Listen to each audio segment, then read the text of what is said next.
While the EU is calling for creating humanitarian corridors in Syria, how close are we to a foreign military intervention?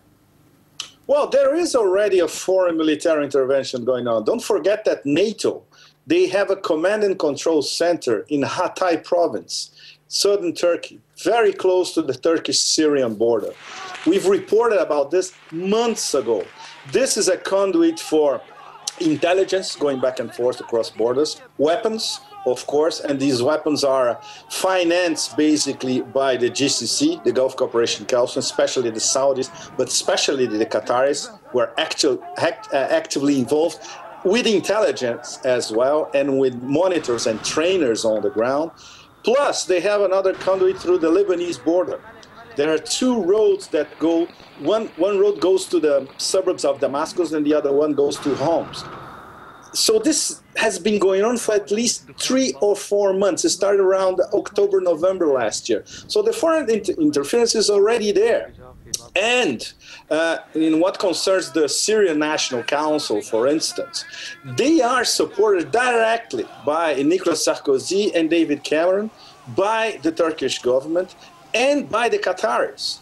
And there's also the Free Syrian Army, which even I would say non-biased analysts in Europe, including London, say that it's not free and it's not an army. It's a bunch of guerrillas infiltrated by people affiliated with Al-Qaeda, with Salafi jihadists. So the foreign interference is already there, active, and it's going to be much more hardcore from now on. Because the Arabs in the GCC, who control the Arab League nowadays, the 6 Persian Gulf monarchies, they are already on the record saying that, yes, we're going to be arming them more and more. Well, with Russia and China trying to mediate the conflict, calling both sides for dialogue, NATO and Arab states create Friends of Syria group. What are they really trying to achieve by doing that?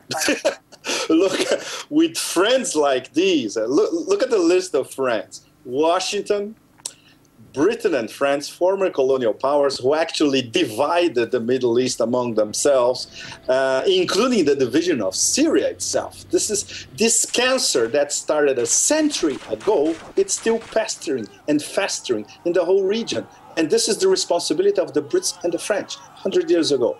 The Turkish government, okay, former Ottoman Empire with some dreams of neo-Ottomanism as well. And the Persian Gulf monarchies, those beacons of democracy in the Persian Gulf, who are preaching regime change, but not for democracy and for the benefit of the Syrian people, because they want a hardcore Sunni Muslim Brotherhood organized government in Syria instead of Assad. Well, Washington, you mentioned Washington earlier. They admit that Al-Qaeda is working alongside Syria's armed opposition groups. With the U.S. considering extending support to the rebels, do you think that teaming up with terrorists is really what Washington wants? Yes, because this is exactly what they did in Libya. Don't forget that Libya is now, liberated Libya is now a country run by militias. 250 at least in Misrata, and I would say at least 40 or 50 in Tripoli itself. And the military commander of Tripoli is a former Al-Qaeda asset. They've been working together since, at least for the past 10 months at least in Libya, and for the past 3 or 4 months at least in Syria as well. It's the same modus operandi without the no-fly zone, because now Russia and China, they drew the red line in the Security Council. Forget it. We're not going to have a Libya 2.0. So now it's much more complicated because it's a shadow war.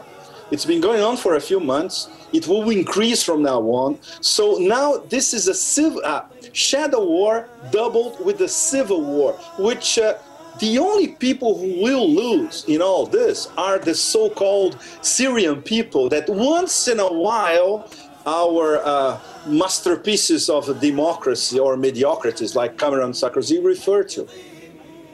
Pepe Escobar, Asia Times correspondent, thank you for taking the time to talk to us from Bangkok. Thank you.